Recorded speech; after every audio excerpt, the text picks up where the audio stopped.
आज का आजाद सिपाही अखबार आपने पढ़ा क्या?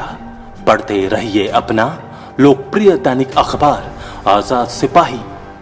नमस्कार, आजाद सिपाही के प्राइम बुलेटिन में आपका स्वागत है। मैं हूं राहुल सिंह। आज की प्राइम की प्रमुख खबर कुछ इस प्रकार है। बाबूलाल मरांडी के मामले में झारखंड विधानसभा स्पीकर ने हाईकोर्ट में दी दलील। कहा, स्पीकर की अदालत में दल बदल मामला लंबित रहने के दौरान हाईकोर्ट को सुनवाई का अधिकार नहीं। दूसरी खबर, मधुपुर उपचुनाव को लेकर सभी राजनीतिक पार्टियों के प्रतिनिधियों के साथ प्रशासन की बैठक। डीसी ने कहा, कोरोना को लेकर सभी को सतर्क रहने की आवश्यकता। तीसरी खबर, इरफान अंसारी ने दी धमकी, बाहरी निशिकांत दुबे का मन बढ़ गया है। निशिकांत ने किया पलटवार, कहा ज्यादा चमचागिरी कर रहे हैं इरफान। चौथी खबर, सदर अस्पताल को 500 बेड वाला अस्पताल नहीं बनाने पर हाईकोर्ट ने की कड़ी टिप्पणी। कहा, अधिकारियों की लापरवाही की वजह से जनता की जान के साथ खिलवाड़ नहीं करने दिया जाएगा। आइए अब सुनते हैं खबर विस्तार से। बाबूलाल मरांडी का दल बदल मामले तथा भाजपा द्वारा बाबूलाल मरांडी को नेता प्रतिपक्ष की मान्यता देने को लेकर दायर याचिका की सुनवाई झारखंड हाईकोर्ट में हुई। मामले में हाईकोर्ट के आदेश के आलोक में झारखंड विधानसभा स्पीकर की ओर से शपथ पत्र दायर किया गया। इसमें कहा गया है कि स्पीकर की अदालत में दल बदल मामला लंबित रहने के दौरान हाईकोर्ट में सुनवाई करने का अधिकार नहीं है। कोर्ट ने विधानसभा अध्यक्ष के शपथ पत्र पर प्रार्थी को अपना जवाब दायर करने के लिए 1 सप्ताह का समय दिया। साथ ही मामले की अंतिम सुनवाई के लिए 4 मई की तिथि निर्धारित की। हाईकोर्ट के मुख्य न्यायाधीश डॉक्टर रवि रंजन की अध्यक्षता वाली खंडपीठ ने मामले की सुनवाई की। झारखंड विधानसभा स्पीकर की ओर से सुनवाई के एक दिन पहले सोमवार को शपथ पत्र दायर करने पर खंडपीठ ने असंतोष व्यक्त किया। विधानसभा स्पीकर की ओर से दायर शपथ पत्र में कहा गया है कि बाबूलाल मरांडी के दल बदल मामले में अभी कार्यवाही पूरी नहीं हुई है। ऐसे में जब तक विधानसभा अध्यक्ष का अंतिम निर्णय नहीं आ जाता, तब तक यह न्यायपालिका के अधिकार क्षेत्र के बाहर का मामला है। बाबूलाल मरांडी एवं भाजपा की ओर से सुप्रीम कोर्ट के वरीय अधिवक्ता आर वेंकटरमानी, हाईकोर्ट के अधिवक्ता इंद्रजीत सिन्हा और कुमार हर्ष ने पैरवी की। उनकी ओर से कोर्ट से कहा गया कि विधानसभा अध्यक्ष ने बाबूलाल मरांडी के दल बदल मामले में जो स्वतः संज्ञान लिया है वह आज भी कायम है। विधानसभा अध्यक्ष इस मामले को फिर से उठाकर स्वतः संज्ञान लिया जा सकता है। इसलिए इस पर निर्णय होना चाहिए कि विधानसभा अध्यक्ष को दल बदल मामले में स्वतः संज्ञान लेने का अधिकार है या नहीं। मामले में प्रार्थी के अधिवक्ता की ओर से कहा गया है कि वे बाबूलाल मरांडी का दल बदल मामले में बहस करने के लिए पूरी तरह से तैयार हैं। इस पर कोर्ट ने विधानसभा अध्यक्ष द्वारा दायर शपथ पत्र के आलोक में प्रार्थी को अपना जवाब दायर करने का निर्देश देते हुए सुनवाई की तिथि 4 मई निर्धारित की। अब नजर डालते हैं आज की दूसरी प्रमुख खबर पर। मधुपुर उपचुनाव के निष्पक्ष और शांतिपूर्ण मतदान को लेकर बैठक की गई। इस दौरान सामान्य प्रेक्षक सत्य प्रकाश पटेल ने कहा कि सभी के सहयोग से स्वतंत्र, निष्पक्ष और शांतिपूर्ण उपचुनाव कराना हम सभी की प्राथमिकता है। ऐसे में सभी से आग्रह है कि लागू आचार संहिता को देखते हुए भारत निर्वाचन आयोग के दिशा निर्देशों का 100% अनुपालन करें। साथ ही किसी प्रकार की समस्या या सुझाव हो तो अवश्य अवगत कराएं ताकि उसका निराकरण किया जा सके। इसके अलावा बैठक के दौरान जिला निर्वाचन पदाधिकारी सह उपायुक्त मंजूनाथ भजंत्री ने कहा कि सभी का यह सामूहिक प्रयास होना चाहिए कि मतदान के प्रति मतदाता को जागरूक करने के साथ मतदाता निष्पक्ष, स्वतंत्र और निर्भयता से अपना मताधिकार का प्रयोग कर सकें। कहा कि सभी राजनीतिक दलों और प्रत्याशियों को चुनाव प्रचार के होर्डिंग, फ्लैक्स, पोस्टर और पैम्पलेट लगाने से पहले संबंधित निर्वाचन अधिकारी को इस बारे में लिखित जानकारी देना जरूरी होगा। इसके अलावा निजी संपत्ति पर इस प्रकार की प्रचार सामग्री लगाने से पूर्व संपत्ति मालिक से लिखित में अनुमति के बारे में बताना होगा।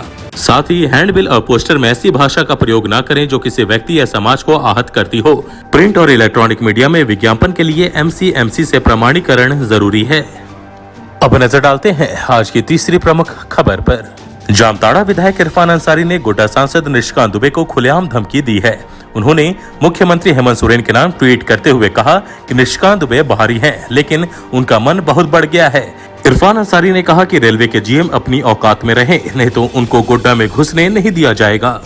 उन्होंने CM के नाम लिखे पत्र में कहा कि गोड्डा सांसद बाहरी हैं और उनका मन कुछ ज्यादा ही बढ़ गया है। वह भूल चुके हैं कि अब झारखंड में रघुवर दास की सरकार नहीं बल्कि हेमंत सोरेन की सरकार है। इरफान अंसारी यहाँ नहीं रुके। उन्होंने कहा कि गोड्डा रेल परियोजना का उद्घाटन मुख्यमंत्री के द्वारा किया जाएगा। गोड्डा सांसद कौन होते हैं उद्घाटन करने वाले? रेलवे के GM दायरे में रहें और सांसद के बहकावे में नहीं आए, नहीं तो GM को गोड्डा में घुसने नहीं दूंगा। इरफान अंसारी ने निशिकांत दुबे को धमकी देते हुए कहा कि मधुपुर आएंगे तो गो बैक के नारे लगेंगे और खदेड़ा जाएगा। हमारी सहन शक्ति की परीक्षा ना ले, किसी कीमत पर 8 को रेल लाइन का उद्घाटन नहीं कर पाएंगे।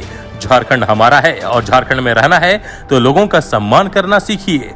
निशिकांत दुबे ने इरफान अंसारी द्वारा खुद को बाहरी बताने पर पलटवार करते हुए कहा कि 7वीं शताब्दी तक भारत में कोई मुसलमान नहीं था। विधायक जी, 1947 में भारत और पाकिस्तान का बंटवारा हिंदू और मुस्लिम के नाम पर हो गया। बाहरी तो आप हैं, आपको भगा देना चाहिए।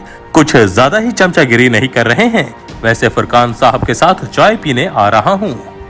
अब नजर डालते हैं आज की चौथी प्रमुख खबर पर।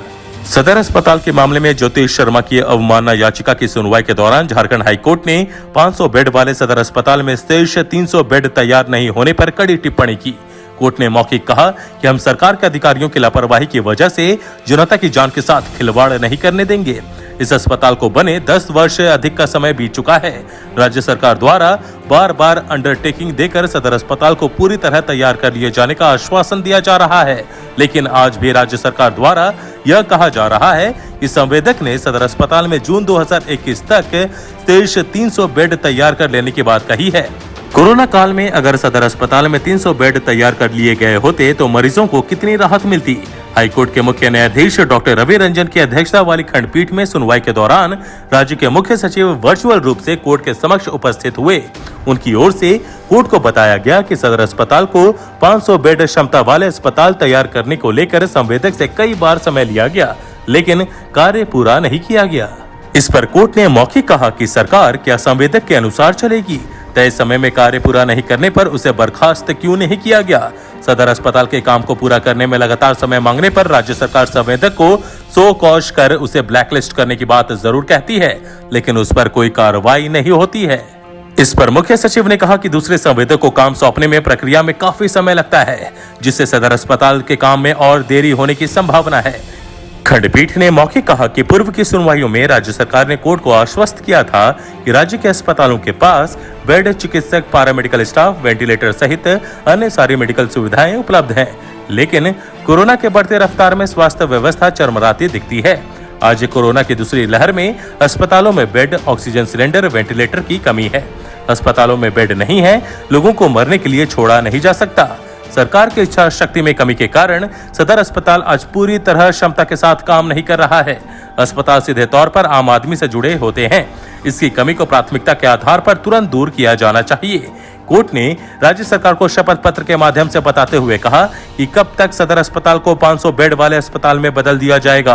कोर्ट ने मामले की अगली सुनवाई 13 अप्रैल निर्धारित की। आज के आजाद सिपाही के प्राइम बुलेटिन में बस इतना ही। देश विदेश की तमाम बड़ी खबरों के लिए आप पढ़ते रहिए अपना लोकप्रिय दैनिक अखबार आजाद सिपाही। और हाँ, आप हमारे इस YouTube चैनल को जरूर सब्सक्राइब करें। धन्यवाद।